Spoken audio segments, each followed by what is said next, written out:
Ready when you are.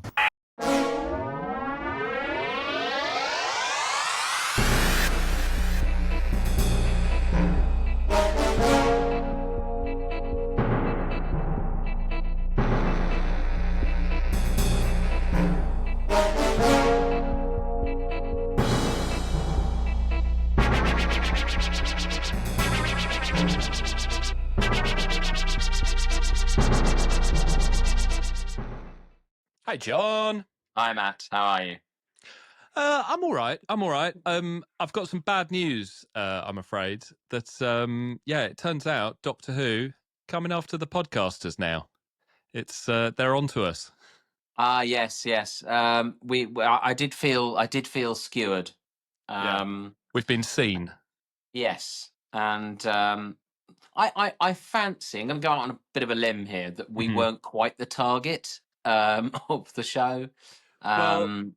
If nothing else, because Conrad, the podcaster in last night's episode of Doctor Who, Lucky Day, operating in a far fancier studio than we have. Although I notice also still just using one camera on a lock-off angle. So I don't know. Curiously well resourced. Although they do mention that he's got lots of people submitting money, a sort of Tommy Robinson-esque sort of subscription scheme thing going on. Yeah, good. Unlike us. So if anybody wants to bankroll us, feel free. But anyway, absolutely. Anyway, here we are. We've sort of leapt into it uncharacteristically, but welcome listeners, welcome viewers, welcome back to week 4 of I'll Explain Now 2025 season, looking at the previous night's episode of Doctor Who as they go out, and we are here looking at Lucky Day, as mentioned, which is the 4th episode of series 2 of Disney Doctor Who, Disney era Doctor Who. Do you want to give us some more details on this, John? Yeah, so it was broadcast on the 3rd of May, and as I say broadcast or released, I suppose we should probably more accurately say for most of the people who'll be watching it. Dropped. Yeah, indeed, right? In the vernacular. And this is a returning writer. Pete McTighe wrote during the Chibnall era, I believe, and so he's returned, and it's directed by Peter Hoare, who we last saw directing the Robot Revolution, the opening, the series opener. So this is the first episode, I think, this series that has no Russell T Davies writing credit or co-credit, and it's a fascinating exploration of the kind of world we find ourselves in right now. There's quite a lot of it's very striking. I think this was recorded in late 2023 or early 2024, and as with Russell T Davies's Years and Years series, it seems to have been it's very striking how this felt very current, very relevant. Let's just recap what actually happens. The Doctor and Belinda arrive on New Year's Day 2007 in central London. They meet a kid. The kid grows up to have a fascination with the Doctor and manages to find a way to be introduced to Ruby Sunday, and who we had last seen in the Christmas special, I think, in a briefly. very, very brief cameo. And she's struggling to sort of move on with her life, and is rather shaken by her experiences with the Doctor. And there's an interesting sort of a big motif of this about sort of mental health and so on. But they develop a romance, and then with the spoiler policy of this podcast, just stop listening now.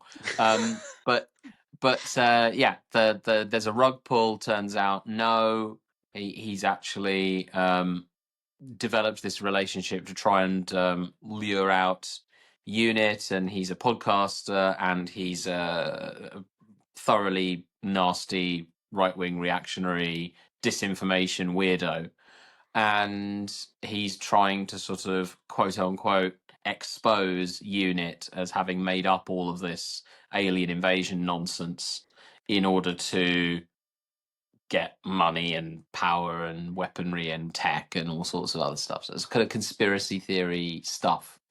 And it is dealing with very meaty subjects: populism, online misogyny, the process of misinformation and disinformation creating echo chambers and entire universes that become utterly self-sustaining and create an inability to foster dialogue between those with different opinions. So it's very, and this isn't subtext. This is very much like this is the Garth Marenghi school of writing. This is very much what it is very clearly setting out to discuss. And of course, it feels very pertinent. It is noticeably a Dr. Light episode, and we seem to be our friends at the Doctor Who show, another podcast that also does quite hot takes, has been they've talked about the almost OCD way that Russell T Davies seems to be replicating the structure of the previous series. So we have a Dr. Light episode that features Ruby Sunday in the kind of the key position, just as we had with 85,000 yards or whatever it is. Yeah, and even more so, starts in folk horror mode, moving through to political dystopia in a way, which is exactly the exactly. same. Yeah, it's... So but although I think it would be interesting to sort of compare how effective the political messaging is in this versus 73 yards. I think it's 73.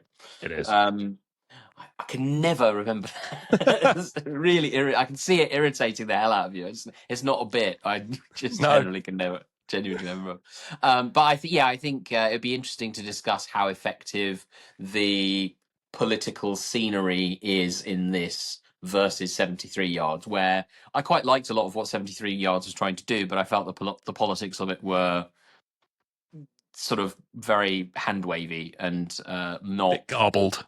Yeah, exactly. And I'll just say I think this is considerably more sophisticated in that particular on that score. But yeah, curious that it is a Doctor Light episode, because obviously in series 1 they were in a bit of a bind because of Ncuti Gatwa's schedule. They just didn't have as much of him as they would have wanted for that patch, and that presumably isn't the case here. But they've decided, even with the season only being 8 episodes, that still one of them is going to be very Doctor Light. I would question the logic of that. Notwithstanding that I did actually like this episode, but it's a strange decision, given that the season is so short. But that doesn't colour my view of this episode, I think. But I guess I think a lot of people will come to this probably with the same kind of argument that I made about, I think it was, is it Vengeance on Varos that has Martin Jarvis? Yes. Yeah. And so my argument with that was very good, shouldn't really be Doctor Who. And I can imagine people making that same argument about this particular episode, that maybe it strays too far into the kind of political and sort of standard drama. Does it really need to be Doctor Who? And I think that's I just want to shoot down that argument before it gets an airing, because I can feel in the ether. I haven't done much in the way of sort of checking out the what people have thought about this as a consensus, other than grabbing a few minutes of the Doctor Who show are. And I can imagine people making this argument, and there'll be the usual woke nonsense and all that sort of stuff. But I to be clear, the lads on the podcast I referenced didn't make this point, but I can really feel, I can feel in my plums that argument being made, and I think this is exactly where Doctor Who should be in this moment. But I suppose what I'm getting around to is it's certainly worthy, and it's certainly sophisticated. I'd be very surprised if you disagreed with that. But is it good telly? Is it entertaining? And where does it sit within this run of Doctor Who? So I've teed that up, and I shall pass the baton. I'll take a swing at it, shall I? Yeah, interesting, because and I suppose one of the things I've been thinking about with this run of I'll Explain Now is, you know, we're saying that these are sort of hot takes on last night's episode, and we have said multiple times, you know, we'll go back and, you know, look at these in 5 or 6 years' time. And there is a little voice at the back of my head saying, like, you know, episode like Lux, really, are we going to have a wildly different thing to say about it 5, 6, 7 years in the future? Who knows? Let's see. And I also know that, you know, some of our friends and peers in the Doctor Who podcast space literally do the sort of hit record as the credits are rolling. And I think, had we done that last night after watching this, you know, jumped as the Made in Cardiff end board comes up, if we'd leapt on a call to get this down, I think I would have raved about this episode. I have to say that for the 45 minutes that it was on my TV, I was absolutely riveted by it. I think in terms of how it unspools as a piece of drama, I think it is by far the standout that we've seen so far this series. I think, you know, it's doing a lot, but compared to some of the sort of manic idea chucking at the screen that we saw in the first couple of episodes, I think this finds a lane and sort of explores it. And there are aspects of it that I think are really exceptional. Central to which I think is Millie Gibson's performance as Ruby, which I think is really outstanding. And I have to say, I know that you've sort of flagged a couple of times that you were sort of you were missing Ruby in these sort of early episodes, and questioning the decision to switch lanes to Belinda.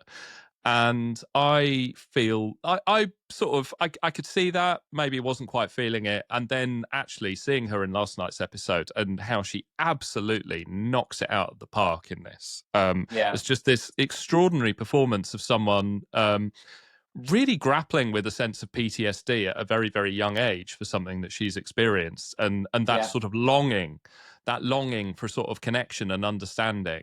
You know, which is how obviously she's on these dates with Conrad at the start of the episode, and he's giving off red flags left, right, and center. But it's like her need for this kind of relationship is clearly what is pushing her into this situation.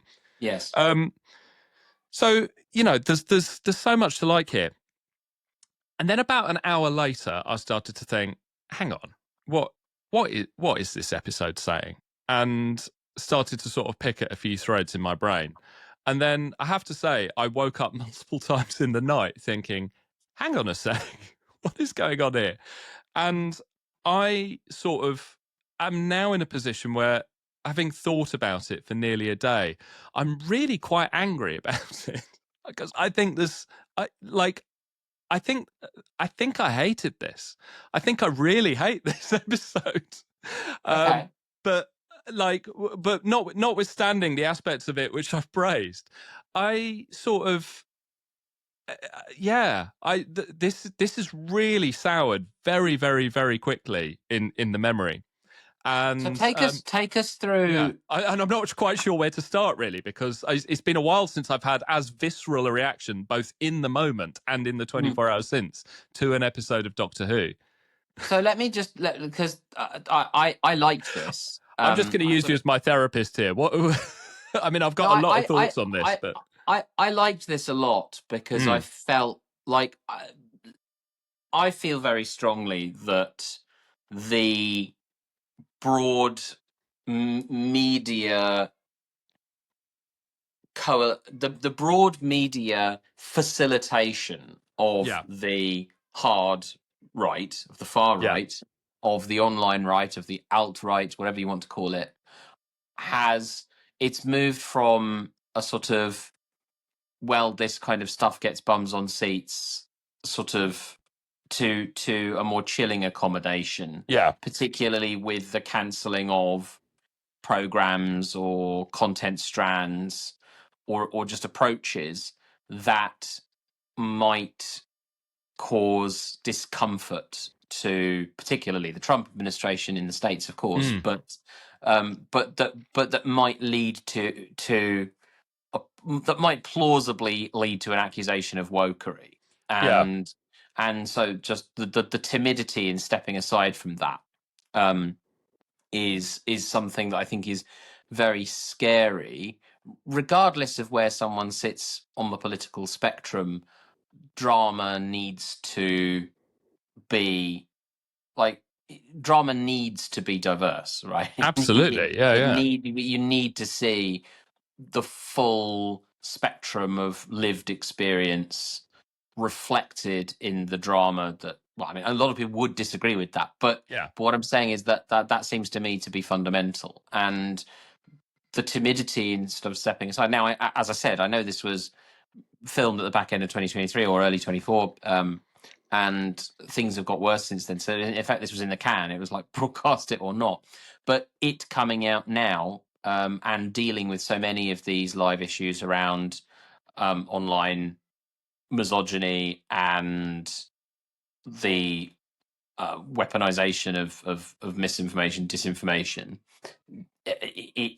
and also centering someone who's grappling with their mental health at the heart of it. You know, this is another example of both Russell T Davies and Pete McTighe absolutely sticking two fingers up to anyone. Like, this will get accused of being woke nonsense, and they don't give a shit. In fact, they Yeah. actively encourage that kind of thing. So I very much liked that aspect of it. So what I'm kind of interested in is, did you have a very different read of the thematic meat, or was it that you hated Peter Hoare's direction? Did Murray No. Gold's music bother you?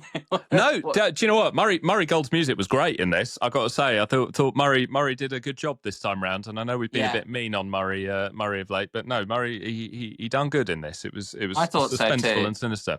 No, I suppose, and I'm really glad that you've sort of picked up on the gap between when this was made, sort of 18 months ago, and presumably written and made 18 months ago, and it going out now, because this was one of the things that sort of got my brain whirring last night. It was like, well, who is Conrad meant to be? And it's one of those things where it's a bit like with the Zygon episodes that we looked at the end of last year, where it's so on the nose. You used to say it's all text, it's not subtext. Yeah. This is clearly inviting comparisons with the real world, right? And that's where it started to unravel for me, in that sort of gap between, you know, who would be the sort of male right-wing podcast archetype that Conrad is meant to be 18 months ago versus now. You have to realize that you know, that we right now, it's sort of that sort of right-wing male archetype is very much thinking in terms of white identity politics, you know, the misogyny, you know, the manosphere, your Andrew Tate's, like a lot of the guys from that world who sort of came up during the 2024 election last year. But sort of weirdly, like that kind of identity politics is not what Conrad is about. He's more sort of deep state conspiracist, right? That behind that unit is up to something more sinister with public resources than it's letting on for. So in a way, he feels more of a piece with, and I'm trying to think what Pete McTighe might have been thinking of when writing this character. And I'm thinking probably much more the sort of anti-vax sort of COVID conspiracy, you know, the pandemic crew, you know, the idea that behind this sort of massive marshalling of the state, that there was something more sinister than was being let on to.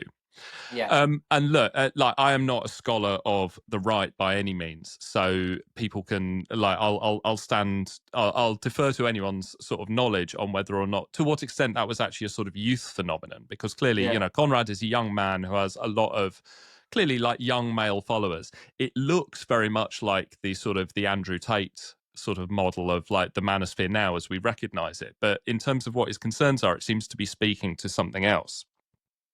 So I was kind of thinking, like, okay, well, actually, who is this character and who is he meant to represent and what's he meant to be?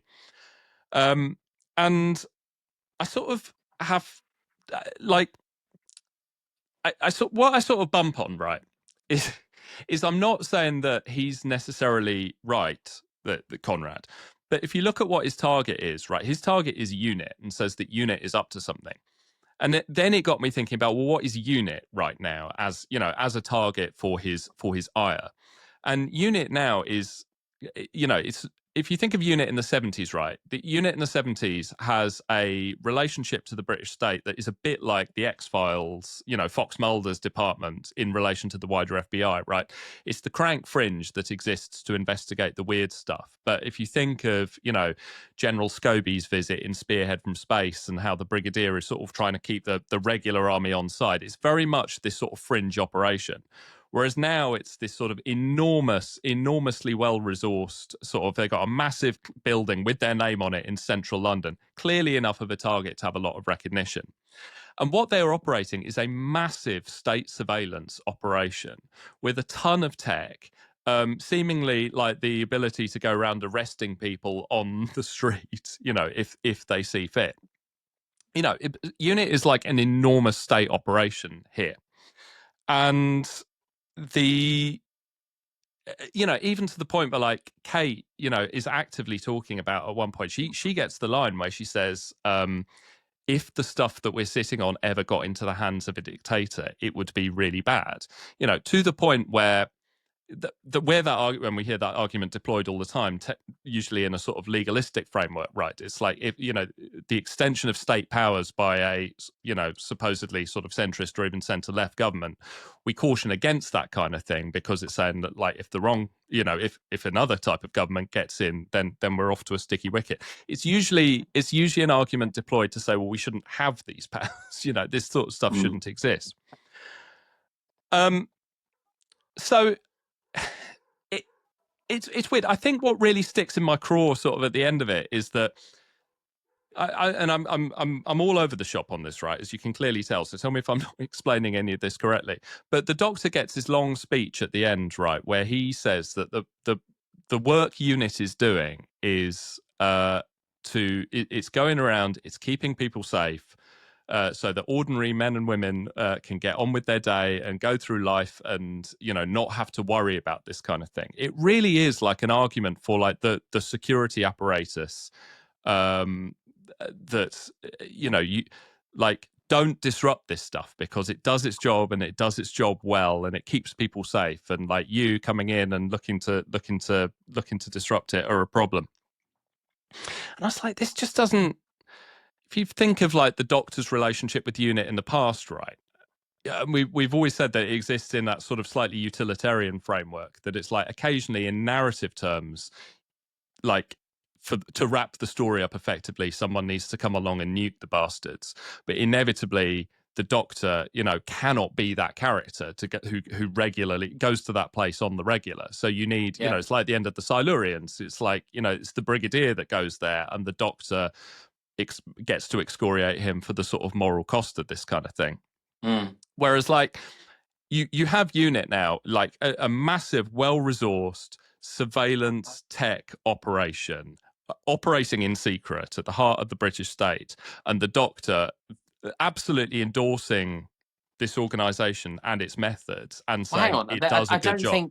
I don't think they're operating in secret, right? I mean, No, they're not. No, they're absolutely not now. No. Yeah.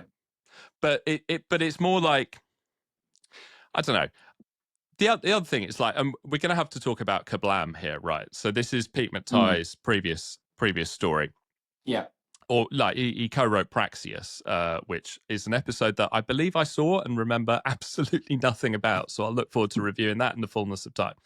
But It's slightly annoying. I mean, we've not talked about Kablam yet on the main feed, and I slightly wish we had done in order to sort of tee up some of my thoughts on this.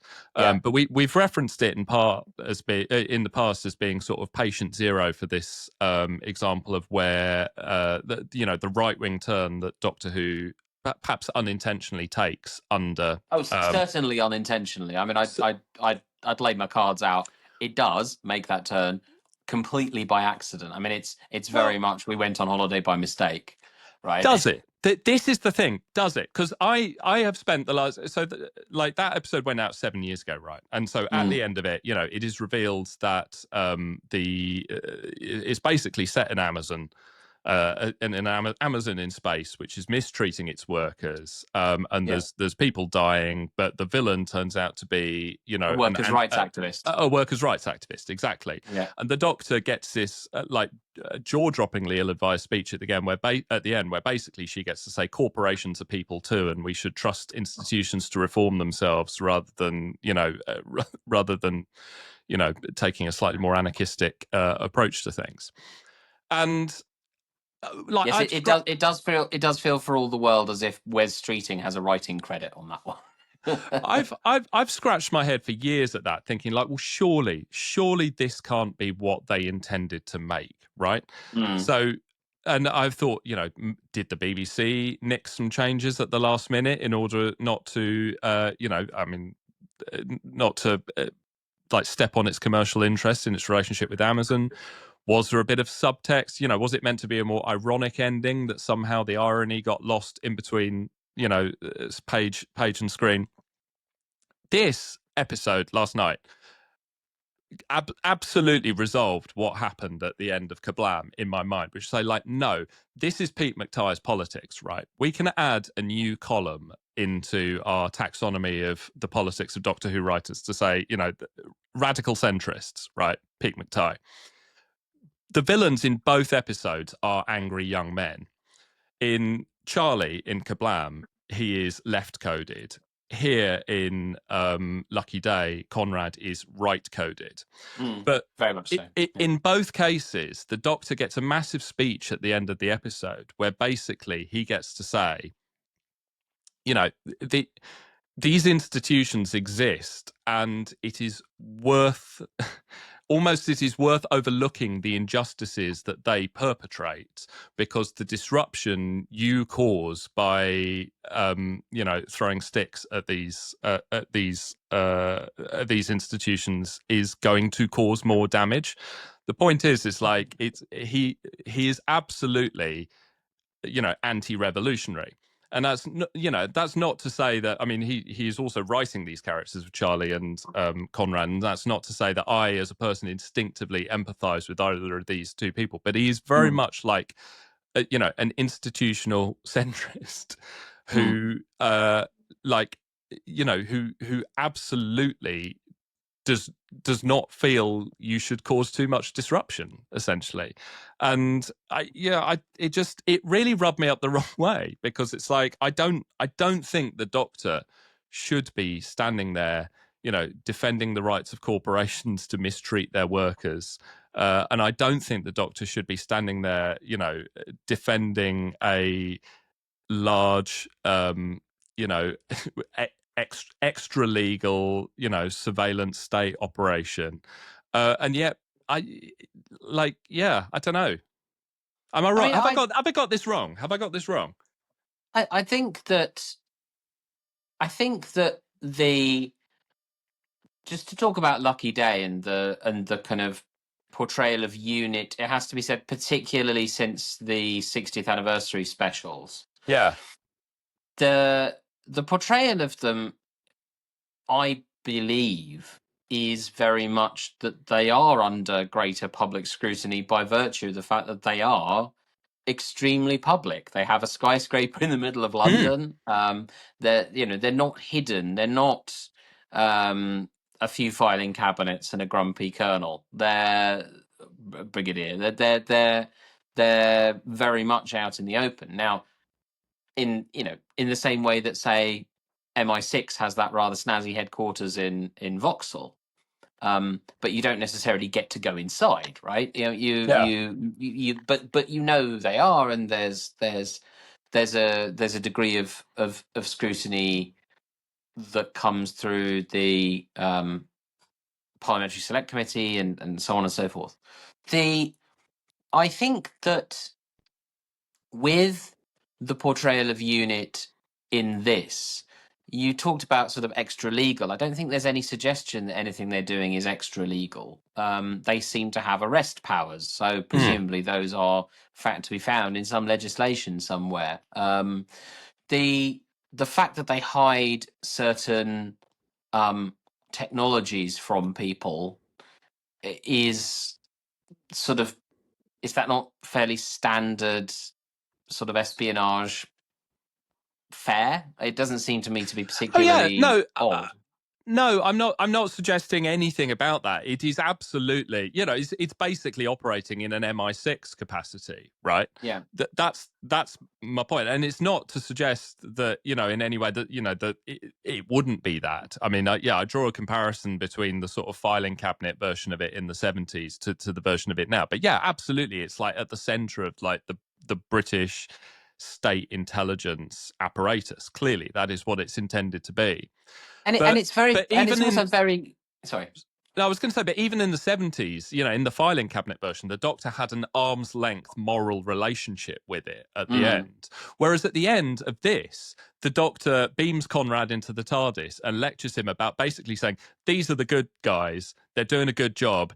You should just leave them alone because it's people like you that go around ruining things. And it's like, it's not even the fact, and interestingly, this is prepared to go there and suggesting that Kate, and I think this is one of the more interesting portrayals of Kate Lethbridge Stewart that we've had. She's prepared; she gets a bit unhinged by this whole thing, and is clearly prepared to go a lot further in live streaming the execution of Conrad before Shirley and Ruby step in to sort of to stop that from happening. And she says, like, the Doctor's not around to stop me. This is what I'd do. But it doesn't seem to go both ways in that, like, if you think at the end of the Silurians, the Doctor excoriates the Brigadier for taking the military solution. And yet here, the Doctor is essentially, if you substitute UNIT for MI6, right, the Doctor's giving a speech about, the right of the British state to go around and like act in this way. It seems all wrong to me. It's like, it seems to me that like we're meant to have a moral investment in this version of UNIT being able to do what it does in this version, and that the Doctor is sort of rubber stamping that. And that seems to me to be. And that's not even to say that I don't. Conrad is clearly a despicable human being and very, very right coded, but it's like, it's not necessarily the case that the enemy of the enemy is my friend. It's like I think it was sort of okay up until the point where the Doctor comes to give it his moral rubber stamp at the end, and then I was like, oh right, no, this is exactly the same as the corporation to people too moment in Kablam. Yeah, I think I choose to, personally, I feel that there's been a very conscious, dramatic decision taken, as I say, since the 60th anniversary specials, that UNIT is back, baby. It's bigger than ever, and they're the good guys, right? And I think as the dramatic master of ceremonies, that's within Russell T Davies's gift to sort of say, well, look, they're just the good guys. They are the good guys, right? Yeah. In the same way that, Agents of Shield or whatever, are the good guys. These are good guys, right? And I think that works beyond a dramatic conceit and becomes, I think, an actually very important political point, because you see, I'm actually, we spoke about this last week in The Well, how Russell T Davies had managed to blend a seam of optimism into the craggy and rather pessimistic geology of the world that he had built. Absolutely. And I think that similarly here, what he's trying to do overall, and what I think Pete McTighe, who absolutely has a shocker with Kablam, I think lands here, is to say, well, what does a functioning, liberal, fair-minded institution look like? Hmm. Because God only knows we need them. So what does one look like? Well, it looks like this. It looks diverse. It's led by, admittedly, a Nepo baby, but nonetheless, it's led by, a strong woman who has a nuanced approach to, who cares. Very, the way that she's written, that they even Shirley says at one point, you're collecting mothers to Ruby, Yeah. i.e., that Kate has become another mother figure to Ruby. It They look after their people. It's visibly diverse. It is motivated by a strong sense of wanting to protect and serve. And I think as well, it's relevant in a time of huge growth in artificial intelligence technology and the proliferation of state and non-state actors who would seek to disrupt communications or even commit terrorist atrocities, etc., etc., to go, well, yes, I also would prefer for there not to be surveillance powers and this, that, and the other, and some of that stuff doesn't. But in a world where those things are necessary, what would good look like, right? Yeah. I mean, I don't. And so Sorry, I go on. think that's sort of where I feel they've tried to land here. What they've tried to land is something along the lines of, well, given institutions do exist and will exist, and then what, and they exist in an imperfect world, what should they look like? And I think this version of unit from Russell T Davies that Pete McTighe has set this around is an answer to that question. I mean, yeah, yes. I don't know if I'm yes and or yes but. But and it's interesting, what you floated at the top, which I'd not thought about actually, was and I can't, like you, I haven't checked much for the reaction to this, so I don't know if any of this is in the ether about whether or not this is a standalone piece of drama or whether it's Doctor Who. In a way, right? Like I don't like I I'm not sure if I disagree with what you've just said. So let's just say, yeah, fine. I see the argument and perhaps I buy it. Yeah.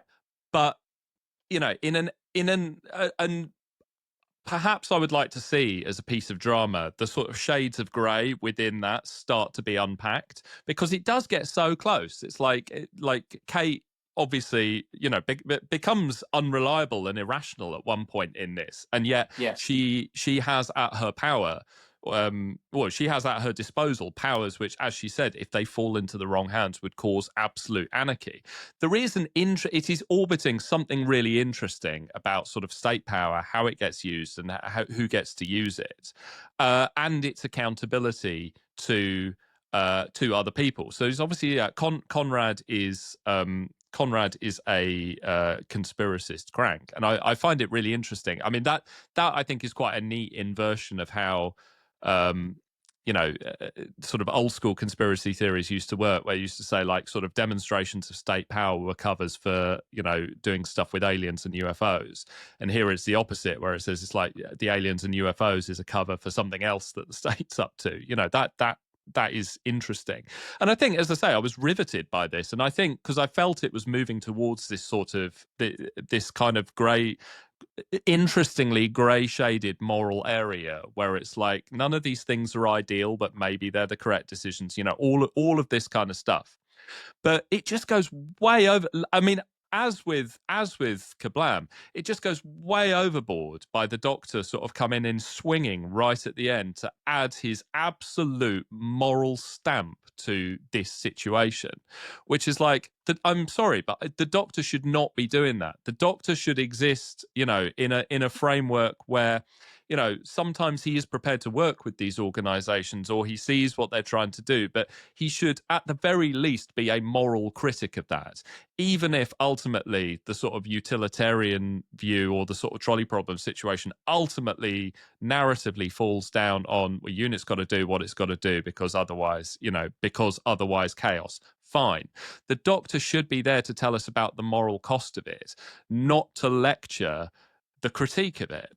And that's where I think it's like, and in terms of, I think, where you can track the politics, the writers of Doctor Who, it's like, well, where do they see the Doctor in all of this? What is the Doctor here to say? And that, to me, it really, and it's such a shame because also, right, Gatwa, and we've been saying, has he been given too many opportunities to really show us what he can do? Like, he actually delivers that scene in terms of how he plays it with a sort of moral intensity that, like, not for the first time this season, I would say is kind of Pertwee-esque. I mean, it's really interesting how there's his read at the character as like a moral force does I think sort of tally with the Pertwee read of a character, albeit coming at it from sort of very, very different sort of acting styles. And he is really good in that scene, but I just think the garbage, and he doesn't. I mean, he says, like, you upset my friend. He leads on the Ruby thing, but it's not the deceptions and the hatred and all of that. It's like he absolutely says, like, there are good men and women out there doing great work, so you don't have to worry about it. It really threw me off. I think it's so wrong for the Doctor to take that line. Yeah, I can totally see where you're coming from. It's very difficult to imagine, isn't it? Pertwee's Doctor giving so full-throated an endorsement of the unit setup. He's much quicker with a jibe about they never see a problem that they don't think they can solve by shooting at it. And that does feel a more natural place for the Doctor. I think you make an interesting point, and I don't really disagree with it. No, I don't really disagree with it, but I feel that at a time when institutions, however imperfect, are under such astonishing threat, and I don't mean bloody corporations, I do mean public body institutions. Particularly, it has to be said, in the United States, there's active attempts to dismantle them, and sort of, NPR and so on are truly at threat, right? Truly at risk of being wiped out. There is something to be said for, what, these things are imperfect, but they are the guardrails of a possibility for us to live in our diversity in harmony, right? They may not be perfect, but this is what there is, and the alternative is Conrad, right? And his lot. And so I think that there is an understandable desire to defend the concept of liberal institutions. And that's, I think, very clearly at the fore in this episode.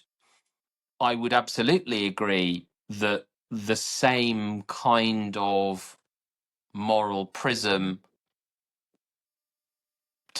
going through that same moral prism with regards to a corporation that's abusing its workforce, that doesn't work for me.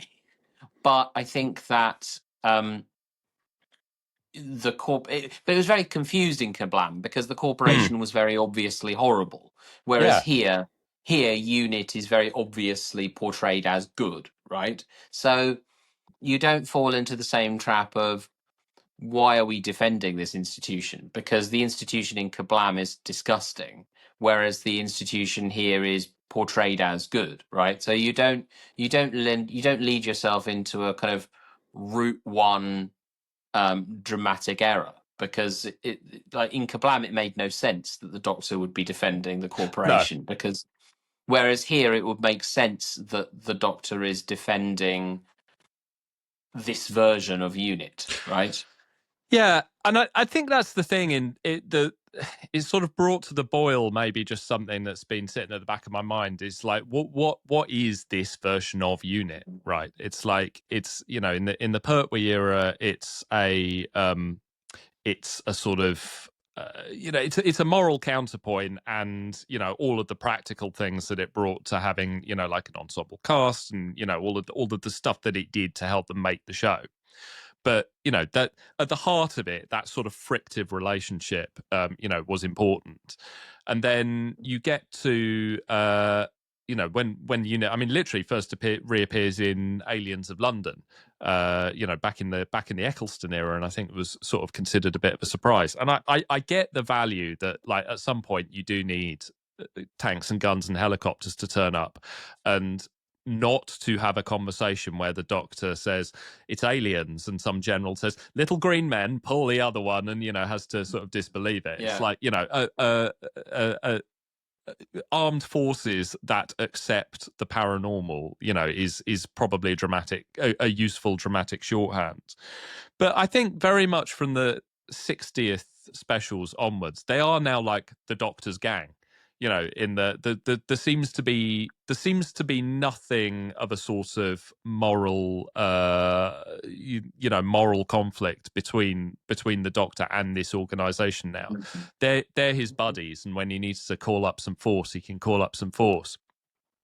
Which is not to say, again, that like this version of unit, and obviously we've seen Kate Lethbridge Stewart pop up a lot over the last over 10 years now. I think 2011 is when she first appears in it. Like these are recurring characters, and I think how they're portrayed in the Davis era is by far the most interesting. I mean, it's like they've definitely rounded Kate out as a character. She's got a little bit of office romance going on, in the background yes. here. I With Colonel absolutely Ibrahim. Yeah. I absolutely love Ruth Madeley as Shirley. She absolutely lights up the screen and gets all the best lines in yesterday's episode as well. I love that stupid robot thing, the Vlinks, that they only have in like 3 cutaways or stuff like that. Oh, it's like I by the way, I love that as soon as things look like they're going to get shooty and bad, the Vlinks just disappears. Yeah. Like little cowardly fucker. Yeah, it's not to say that like there's not sort of dramatic meat on the bone, and who knows, it's like 4 or 5 of the episodes from the Disney allocation are going on a unit miniseries starring these characters that we're going to be seeing from Davis and Pete McTighe later this year. So who knows, maybe this is a sort of setup to that. And there are the grey areas are alluded to in last night's episode, but as I say, it is not drawn out by the Doctor. And I suppose I'm going to part that there, because I think there are some other things that are worth talking about with this episode. But for me, it absolutely, like, that sunk the episode for me ultimately, which is to say, an episode that I thought had lots of really commendable, great stuff in it in the end, but it's like that sort of full-throated moral endorsement that the Doctor gives at the end is just like, it's like, no, you've misunderstood this. You've misunderstood what this character is. But look, let's. I mean, I really disagree. I think that were this episode to have been penned in this way in, I don't know, 1997 or 1999, and you got the seemingly unstoppable march of third way liberalism, both sides of the Atlantic, then it would stick in the craw rather to see this defense of institutions rather than looking under the hood and saying, well, actually, what is going on here? Are they storing up some further troubles for down the road? Have they really stumbled on a formula that works? Are they as But that's not this moment. This moment is one side of that culture war wants to destroy institutions that, however imperfect, represent the balance of that help to maintain the framework of a democratic society. And that is the ball game at the moment. That is the ball game at the moment. And you have seen in the United States since January 20th what happens when institutions are deliberately ignored, when legal rulings are not adhered to, when institutions are directly attacked. And I think that it's not unreasonable that the Doctor, in this moment, under Russell T Davis's stewardship, parks for a moment his concern about institutions and defends them, because at the moment that is what's needed. So I see the dramatic and sort of socio-political reasoning, and and given my own prejudices, I'm probably okay with that. Whereas obviously in Kablam, where you're not dealing with an institution that is part of any democratic framework, it's simply an exploitative profit center. Yeah, clearly I don't think that falls into the category of institutions that need the Doctor's moral support, right? So yeah, I think I had essentially no problem with the framing of this episode, and I thought that I hear what you're saying about Conrad being more sort of in the conspiracy mold than the kind of manosphere mold in terms of how he's presented, but the way that he interacts with Ruby, his exploitation of her, is very much of a piece with Absolutely, the manosphere, and is chilling. And is chilling. Yeah, no, absolutely. And I've gone big on my I've gone big on my critique in terms of where it lands in its critique of institutions here. But yes, to be to be absolutely clear, Conrad is a bad lad, and and chillingly portrayed and realized as well. It's undoubtedly, and I think. His mistreatment of Ruby is, and when that rug pull comes with the sort of sequence outside the pub, it's absolutely horrible. Yes, I just and hats off to Jonah Hauer King, because his portrayal of Conrad is brilliant. I mean, he's a hateful, awful, really, honestly, just one of the most despicable creations in Doctor Who's history. Absolutely. And actually, in that final scene in the TARDIS with the Doctor, there's something, I think one of the things that, I found dramatically compelling about that scene, misgivings notwithstanding, is the fact that, the Doctor giving him the full force of, his moral intensity. He still can't reach this guy. This guy is like, he doesn't have a moment where he sort of breaks down crying and talks about, how, I mean, obviously he has it's implied that he has an abusive, his mother was abusive to him, and in that pre-credit sequence, he has no moment of catharsis. And I presume from the presence of Mrs. Flood at the end, letting him out of jail, that we're going to be seeing more from him sort of later in the series. But yeah, it's like the fact that the Doctor like actually can't reach him is one of the most chilling things about him, I think. Oh, completely, and very satisfying. It would have been terribly disappointing if the Doctor had been able to get him to start crying about his awful toxic mother. I think it, although that's I think that's a very interesting crumb to leave. That even Conrad, as hateful as he is, and there's no saving him, even he is not somehow like a we need to talk about Kevin style self-fulfilling aberration. He is No. a product of bad parenting, Yeah. right? I mean, and that actually the path that he's taken is not one that's broad. Like, he starts down a bad path because of things that were not his fault. Which doesn't mean that he doesn't have responsibility for his actions. Of course he does, but still, that explanation is quite a satisfying one, and very deftly handled with like half a line Yeah. at the very beginning, as you said. But no, I mean, Jonah Howard-King and Millie Gibson are just fantastic. Yeah, I mean, she is absolutely astonishing in this, and I Yes. think every bit, and bear in mind, these two series were largely filmed back to back, so it's not like she had been absent from the production for sort of years.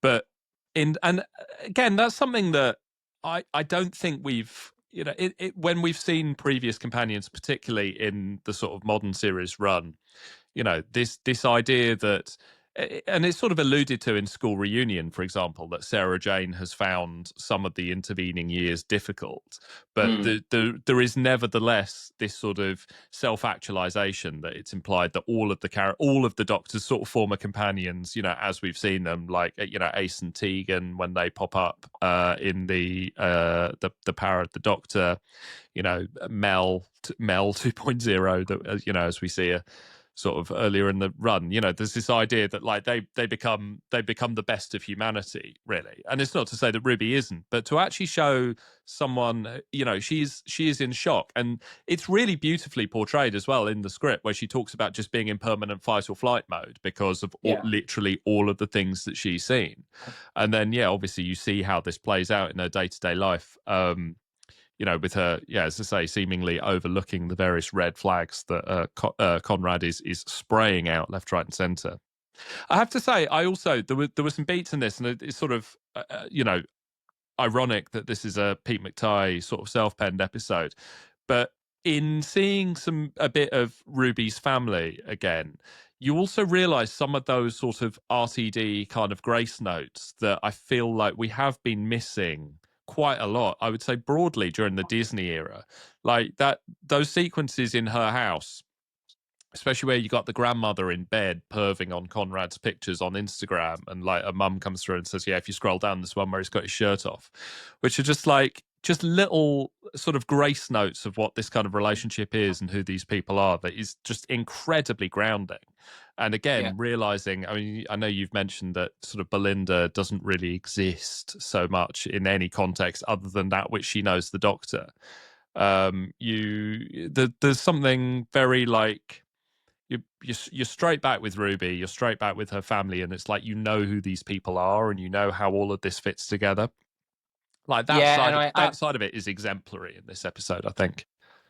I would agree with that, and I also felt that it was a bit rum that there's that scene in the middle where you see Ruby and the Doctor together, sort of dealing with the shriek monster, and their interaction just sizzles. Like it's amazing to watch them. It's just really lived in. It's a really lived in pairing.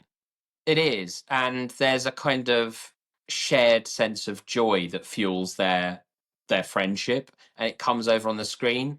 And I just sort of found myself thinking, and I genuinely, no disrespect to Valida Sethu, but it just did make me think, why aren't we seeing this? Like this relationship had further to go. We don't really understand the circumstances, I think, whether it was purely a dramatic decision or there was some other aspect to it. But as a television punter, whatever the circumstances were, it feels very dissatisfying to have that, for me personally, to have that great central relationship put to the side. Just, it seems odd to me. Mm. Yeah, I'd say it. Like I think likewise, absolutely no shade on Varada Setu, who I think actually has been great with absolutely everything she's been given to do so far in this run. But Yeah, as you say, it's like pretty much the first time we see her, she's being blasted off into outer space and spends most of the episode against the green screen. There's sort of not, there's none of that grounding, which. And Davis is the master at doing this so economically. It's like, it's not like we spent acres of time in the last season round the house, but just like there was enough stuff done in order to just get you to know who these people are. yeah, And yeah, as I say, likewise, the scene where they're sort of running around the abandoned shop after the shriek is absolutely joyous. yeah. And and also just further evidence as to what an amazing piece of casting Millie Gibson was, because she Really. absolutely knocks it out of the park. Yeah, You mentioned Rose Madeley already. It was great to see Lachelle Carl back as Trinity yeah, Wells. And I must say I'm very much enjoying Trinity Wells' new outright kind yeah, of she's obviously taken that shilling, and she's jumped aboard the grift train, and she's big milking it time, for what it's worth. But damn I thought straight. that was great. Oh, Loved it. and it's also interesting, right? Because this has always been one of my major bugbears, not just in modern Doctor Who, but in TV drama. Like, why is it so impossible for fake news reports in TV drama to look real? And this is something where, like, they're always cutting to BBC News 24 and like Davis RTD 1.0, right? And it never looks real. It never feels real. And like all of the Trinity Wells stuff very much fell into that bracket. That said, now that we exist, in this sort of very sort of like GB News doesn't look like real news to me either, because it's still No. got this very sort of heightened, and there's any number of like alt news kind of like outlets on YouTube and things like that. And so suddenly the sort of the slight lack of the fact that it didn't feel like a real evocation of BBC News 24 back in the day now works in its favor, where you go, oh yeah, no, I totally buy Trinity Wells as like Yeah, totally. as an outright broadcaster at this point. That makes So no, complete sense. that was a nice Yeah. touch. And who'd have thought she'd go on to be one of the one of the stalwarts of modern Doctor Who. Yeah, no, but I was genuinely very pleased to see her. Yeah. Yeah, excellent. Um, Well, like I say, it's so weird. It's like there was so much in this that I thought was great, and I found it such a riveting experience. And it was like I was just so. It's not even like I don't disagree with some of the stuff you've said about the value of institutions right now as well, but it's like there was just something about that final. Even the scene, because it was like a really good scene as well in terms of it really being acted like extremely well by both of them, but yeah. it just really viscerally threw me off. But that said, occasionally we get bits of feedback, John, that says that our listeners like the episodes where you and I don't agree on something. So it's very nice that in this particular run we've managed to deliver the goods. But Phew. I'm now going to throw that over to said listeners and viewers and say, when Yes, it both comes of to them. Lucky Day, are you Team Matt or Team John? Where do you stand on where do you stand on your views of state power and or the Doctor's endorsement of it? Like, write to us via the usual channels, and otherwise tell us what you thought of the episode. It's always nice to hear from people. I got very excited. I thought I might have something for the correspondence section via YouTube that came in about 20 minutes ago, and it turned out it was just some crypto spam that got left on our Lux video. Well, So I thought about very. reading it out, but That's, well, I mean, it's pretty relevant to yesterday's episode. So yeah, absolutely, makes a lot of sense. yeah. I feel if they'd lent further into building out the world of the podcast that he hosts, that I just want to know his he should have business been model. shilling. So, well, Okay, 'Cause actually, I am going to circle back on this, right? Because this is just some plot mechanic stuff, right? And I know that this is absolutely stuff that the episode is asking you to hand wave away, and I'm perfectly prepared to do so. But like, but but and I know you're a sucker for this kind of thing, right? I am. Oh yeah. His podcast is that Ruby appears on, that, you know, we see a little montage of people listening to it on the way to work, right? It is supposedly like a sort of world of UFOs, kind of like, oh, what these guys are up to. It's not a right-wing rabble-rousing podcast.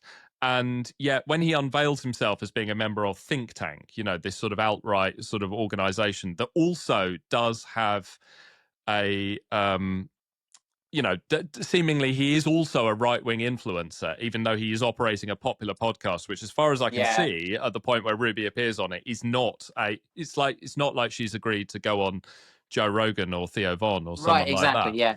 that. No. Which does then make me wonder, like, sort of, should Unit know about him? I don't know. Yeah. That is stuff that the episode wants to hand wave away, and I am more or less happy to do so, but it doesn't really stack up. Yeah, no, I mean, no, I agree with you completely. If you think about it for a moment, it doesn't make any sense, right? That he, I was on the thinking one about other hand, things. yeah, on the one hand is a sort of geeky, self-effacing UFOs guy, with no online footprint that causes Ruby Sunday to have any concerns, and is also the world's most influential right-wing like actor. It doesn't actually make any dramatic sense at all whatsoever, and you are invited to sort of wave it away. And I'm inclined to do so by virtue of the fact that I liked the exploration of the issues, and so I'm sort of prepared to give it the. I'll allow it. Yeah. I'll give it the benefit of the doubt on the basis of the fact that I liked it. But I would agree with you that it's not terribly satisfying. That Yeah. if you subject that element of it to any scrutiny at all, it doesn't really work. No, it doesn't hang together, but that also is not the reason why I dislike the episode. So I will, like you, I will allow it, albeit draw different conclusions. But anyway, listeners, viewers, we've gone on for long enough. Tell us what you thought of Lucky Day. You can get in touch with us via all the usual channels. You can email us hello@I'llExplainLater.com. I'll explain later. Thank you. I did leave a pause for that. And you can get in touch with us via Blue Sky. Search for I'll Explain Later on there. I'll explain later. There we go. Even John is tiring of this joke. I'm persevering. Yeah, absolutely. Absolutely. Well, thank you so much for listening and for watching us on YouTube. Yes. We hope to hear from you at some point in the next week. And we will be back next week with our review of The Story and the Engine. Both. Which we're going to review two things: the story and the engine. And the engine, yes. Excellent. Yes. So both the story and the engine, and it from the trailer, it seems like it's going to be based in Nigeria. So that is undoubtedly going to be a fascinating discussion about the portrayal of that culture and how well Cardiff can stand in for it. Exactly. That's exactly where I was going with this. So yeah, that's something to very much look forward to. You set them up, I'll tap them in. That's it. Yeah. All right. Have a good week. See you soon. Take care.